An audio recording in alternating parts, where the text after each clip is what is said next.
하면서 사업을 하든가나 안 하든가나 한 세무와는 저희가 불가분하게 뗄 수 없는 그런 상황들이 많이 있을 것입니다. 먼저 제가 크게 개인 사업자에서의 세무와 법인 사업자에서의 세무 두 가지와 공통으로 적용되는 부가세법에 대해서 간략하게 제가 강의를 드리겠습니다. 먼저 우리 개인 사업자, 법인 사업자와 비교를 하면 우리가 일반적으로 개인 사업자는 상당히 간단하고 또 설립도 쉽습니다. 저희는 법인 사업자는 여러 가지 정관 그리고 등기 절차를 하기 때문에 상당히 절차가 복잡하고 또 책임 범위에 대해서도 개인은 자기 사업에 대해서 무한 책임을 지는 반면 그 법인 같은 그 법인의 주주 같은 건 주주의 출자 한도 내에서 그 자금 한도 내에서 책임을 지고 있습니다. 그 결산 기간은 개인 사업자는 소득세법에 1월 1일부터 11월 30일까지 결산기간이 정부로 정해져 있습니다. 그런 반면 그 법인 사업자는 정부안에 정한 일자가 이 사업 결산 기간이 임의로 정할 수가 있습니다. 또 세율도 보면 개인 사업자 같은 경우는 6%에서 38%까지 다단계 누진세를 적용된 반면 법인 사업자는 10%, 20%, 22% 3단계 누진세를 적용되고 있습니다. 개인 사업자는 특히 이제 자금관리는 내 개인 사업자이기 때문에 그 돈으로 내 재산이기 때문에 내가 자금을 임의로 빼쓰고 하는데 자유롭습니다. 그러나 그 법인은 실체가 개인과 법인은 명확하게 법적 실체가 틀리기 때문에 내가 100% 지분을 갖고 있더라도 이 법인들은 내 마음대로 함부로 갖다 쓰면 일종의 횡령 배임이 되기 때문에 일정한 이사의 결의나 추천결을 통해서 자금을 가져가든가 아니면 급여나 배당 통해서 가져가는 합법적인 그런 절차가 되겠습니다. 자금 조달 입장에도 개인 사업자는 개인 신용이 상당히 중요합니다. 그러나 법인은 법인 자체가 하나 인격이기 때문에 그 법인의 신용도가 얼마나 좋냐 또 얼마나 이익을 많이 실현되냐에 따라서 그 법인을 보고 대출을 일어날 수도 있고 또 법인을 보고 투자가 일어날 수도 있기 때문에 그 법인의 신용도가 상당히 중요한 팩트가 되겠습니다. 두 번째로 이제 개인기업 설립인데 우리가 사업을 이제 개시한다. 본격 실질적으로 세법을 하면 실질 과정을 지릅니다. 내가 언제 사업을 시작하냐 이게 가장 중요한 팩트가 되는 거고 사업을 시작했으면 시작한 날부터 20일 내에 그 사업자 등록증을 받아야 됩니다. 이게 발급되지 않을 경우는 여러 가지 불이익이 있습니다. 예를 들면 그 매입세 공개라든가 여러 가지 매출 분야의 일정한 공개에 대해서 가산세를 부과하기 때문에 항상 사업을 실제로 개시하면 20일 내에 사업자 등록을 반드시 발급받아야 됩니다. 그 개인기업은 이제 그 일반 사업자 단위가 크게 나눌 수가 있는데 그것은 기준은 직전연도 매출 기준입니다. 연간 매출 금액이 4,800원 이상인 사업자는 반드시 일반 사업자를 내야 되고 간기과세자는 연간 매출 직전연도 매출 금액이 4,800원 미만인 사업자는 간기과세자로 낼 수가 있습니다. 그러나 특정 업종은 이제 전문직 같은 경우는 이제 단위가 자체로 낼 수 없고 또 지역에 따라서 어떤 특정 상당히 번화 같은데 그런 데도 단위 사업자가 안 되기 때문에 그런 세부적인 절차들은 전문가들한테 상담을 받으시면 됩니다. 우리가 개인 기업을 또 운영하는 과정에서 또 위험이 크고 또 향후에 우리가 투자를 간다든가 또 회사를 키워서 장기적으로 성장하고 싶다. 그럼 또 법인을 전환해야 되는데 그런 법인으로 전환하기 위한 세법상 절차들이 있고 그 세대제 많이 주고 있습니다. 근데 어떤 일정한 요건에 해당될 경우에 그 개인기업에서 법인기업을 전환할 때 여러 가지 수수세 감면이나 여러 가지 양도세 감면 이런 혜택이 있기 때문에 이런 부분들도 만약에 이런 개인기업에서 법인으로 전환을 고려하신다면 전문가 상담하는 것이 상당히 세제 혜택에서도 도움 많이 받을 수 있습니다. 예를 들면 내가 개인 사업장을 공장 가지고 건물 가지고 있을 때 이걸 내가 이제 결국 법률적 실체는 내가 개인 기업에서 법인으로 전환하면 결국 법률 실체는 내 개인에서 법인을 좀 양도하는 거거든요. 양도이기 때문에 결국은 양도세 문제가 발생되고 여러 가지 취득자의 쪽으로는 취득세 문제가 발생됩니다. 이럴 때 세제 혜택을 주기 위해서 여러 가지 세법상 요건을 갖추면 그런 세제 양도세가 부과 이연되는 거고 또 취득세가 또 감면 이어질 수가 있습니다. 법인 연한세 아까 유의점 아까처럼 세법상 요건 해당되는가를 반드시 체크해야 되고 특히 신설법인 같은 경우는 수도권 지역에 이제 새롭게 설립되면 그 자본금에 등록할 때 동영세 중과 세배 중과이기 때문에 그런 부분도 우리가 아까도 말씀드린 것처럼 법인전환 이런 크게 우리가 hend물 출자를 통한 법인전환이 있고 그 사업 양수를 통한 법인전환 그리고 일반적인 사업 양수를 통한 법인전환인데 이게 세법 이런 조세 특례제한법 세법은 항상 어떤 특례 혜택을 주기 위해서는 여러 가지 법에 규정되어 있습니다. 그게 바로 조세 특례 제한법이라고 조세를 어떤 혜택을 주기 위해서 이 특례 제한법 속에 규정이 되어 있습니다. 크게 두 가지를 의미하는데 hend물 출자를 통한 법인전환인데 이런 건 내가 부동산이 많을 경우에 그대로 현재 자산 가고 있는 자산 개인 사업자의 중에서 총 자산 총계에서 부채 빼는 나머지 이게 내가 순자산이라고 그러죠. 이 순자산을 그대로 hend물 출자를 통해서 우리가 법인을 전하는 방법이 있습니다.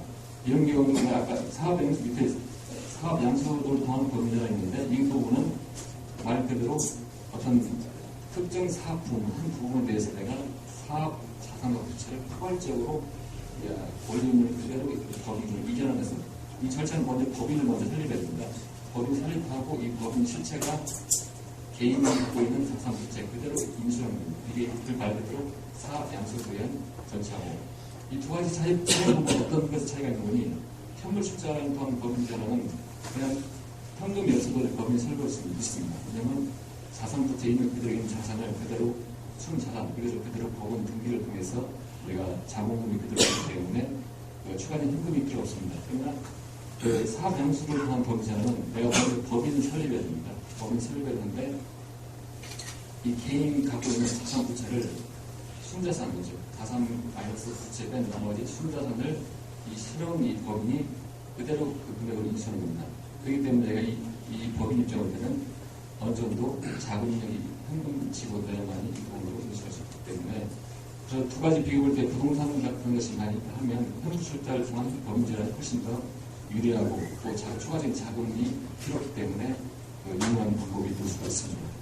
일반적인 사업 양수는 그냥 이런 세법상 정한 그런 요건이 있습니다. 그런 요건이 아는 상태에서 그냥 자산 부채를 이전 후에 법인을 설립하고 이전하는 그런 절차이기 때문에 이런 경우는 상당히 만약에 부동산이 줄 경우는 양도세 문제가 발생되고 또 취득세의 경우에는 취득세 문제가 발생되기 때문에 그런 점 상당히 유의를 하셔야 됩니다. 개인 사업자 같은 경우는 개인 사업자 개인 아까 제가 말씀드린 것처럼 1월 1일부터 12월 말까지 이 발생된 모든 세법상 소득세법상에 정한 모든 소득을 신고됩니다. 종합소득세 과세 대상이 되는 것이 이자, 배당소득, 사업소득, 부동산 임대소득, 근로소득, 연금소득, 기타소득 이렇게 세법상 열거 규정이 되어 있습니다. 소득세법은 열거주의입니다. 세법에 뭐뭐 가세겠다 열거가 되는 것만 다 되지 열거가 되지 않는 소득들은 과세가 되지 않습니다. 예를 들면 우리가 이런 부동산이 아닌 이런 비품들을 내가 팔았다. 거기서 내가 취득가액과 처분가액 차이가 매매 차이가 발생됐다. 이건 세법상 소득세법상 열거가 되어 있지 않기 때문에 과세가 되지 않습니다. 그러나 아까 다음에 또 설명드리겠지만 법인은 또 포괄주의이기 때문에 그 법인이 가지고 있는 자산 부채를 통해서 어떤 수익 자산이 증가되는 부분 가세되는 것이 또 법인세법상에서 규정입니다.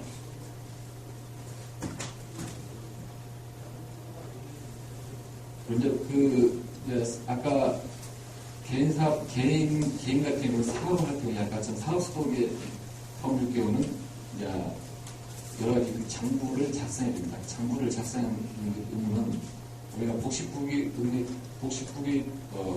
따라서 작성하는 방법이 있고 간편하게 작성하는 그런 장부 대상이 있는데 이게 세법상 그래서 매출 기준을 따집니다.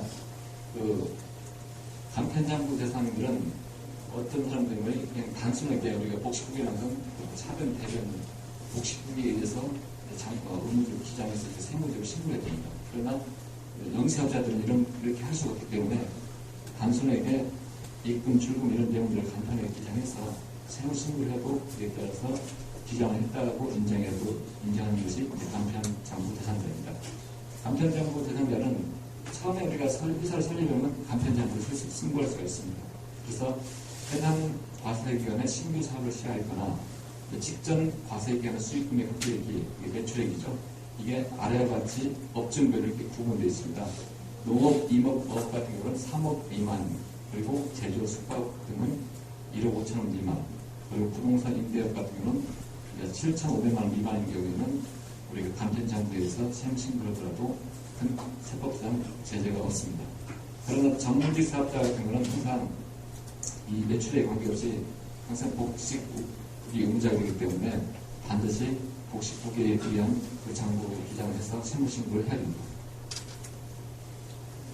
간편장부 대상 위에는 다 복식국의 의무자인데 간편장부 대상자 위에 모든 사업자는 재산 상태와 손익거래 내용의 변동을 빠짐없이 거래 시마다 차변 대본을 나누어 기록한 장부를 기록 보관해야 되고, 이를 기초로 자신한 지형제표를 과세관청에 신고해야 됩니다. 이런 장부를 작성하지 않는 경우는 어떤 불이익이냐?